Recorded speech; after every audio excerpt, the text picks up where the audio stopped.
নাহমাদুহু ওয়া নুসাল্লি আলা রাসূলিহিল কারীম আম্মা বা'দ। সম্মানিত দিনী ভাইরা, আজকে আলোচনা করব অহংকারের ক্ষতি কী ও এ থেকে মুক্তির উপায়গুলো কী। আসুন প্রথমেই জেনে নেই অহংকার কী। মানুষের জ্ঞান বুদ্ধি, ইবাদত বন্দেগী, মান সম্মান, ধন দৌলত ইত্যাদি যে কোনো দিনই বা দুনিয়াবি গুণে নিজেকে বড় মনে করা এবং সেই সাথে অন্যকে সেক্ষেত্রে তুচ্ছ মনে করাকে বলে অহংকার। অহংকার কবিরা গুনাহ। কেউ এ রোগে আক্রান্ত হলে সে কারোর উপদেশ গ্রহণ করে না, কারোর সৎ পরামর্শও গ্রহণ করে না।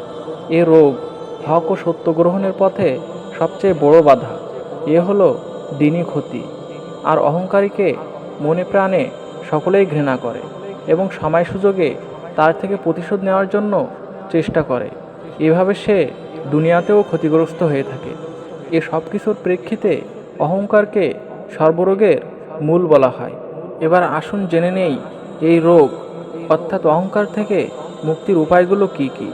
1 নম্বর উপায় হলো নিজের অতীত, বর্তমান ও ভবিষ্যৎ সম্পর্কে চিন্তাভাবনা করা যে আমি নাপাক পানি থেকে তৈরি এবং বর্তমানেও আমার পেটে নাপাক ভরা, চোখের ভিতরে, মুখে ও কানের ভিতরে ময়লা ভরা, আর মৃত্যুর পর আমার সব কিছুই পচে গলে দুর্গন্ধময় হয়ে যাবে। 2 নম্বর উপায় হলো এ কথা চিন্তা করা যে সমস্ত গুণ মূলত আল্লাহরই একান্তই দান।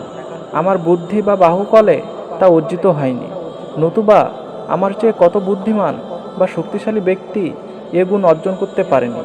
অতএব আল্লাহর অনুগ্রহে যা অর্জিত হয়েছে তার জন্য আমার অহংকার বা বড়ত্ব বোধ করা একদম বোকামি, বরং এর জন্য আল্লাহর সামনে আমাকে বিনয়ী হওয়া উচিত। 3 নম্বর উপায় হলো যাকে ক্ষুদ্র বা তুচ্ছ মনে হবে তার সাথে নম্র ব্যবহার করতে হবে। 4 নম্বর উপায় হলো অভাবী ও গরিব শ্রেণীর লোকদের সঙ্গে বেশি ওঠা বসা করতে হবে। 5 নম্বর উপায় হলো মৃত্যুকে বেশি বেশি স্মরণ করতে হবে।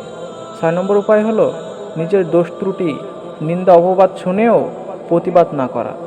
7 নম্বর উপায় হলো রাগ প্রকাশ পেলে ক্ষমা চেয়ে নেওয়া, ছোটদের থেকে হলেও।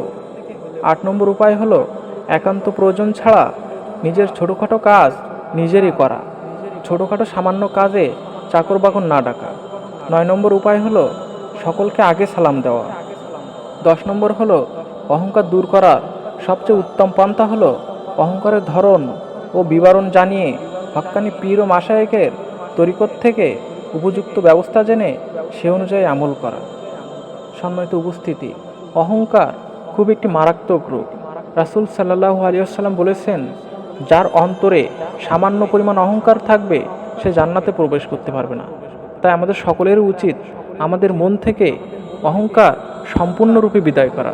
আল্লাহ তাআলা যেন আমাদের সবাইকে অহংকার মুক্ত জীবন দান করুক। আমিন ইয়া রব্বাল আলামিন।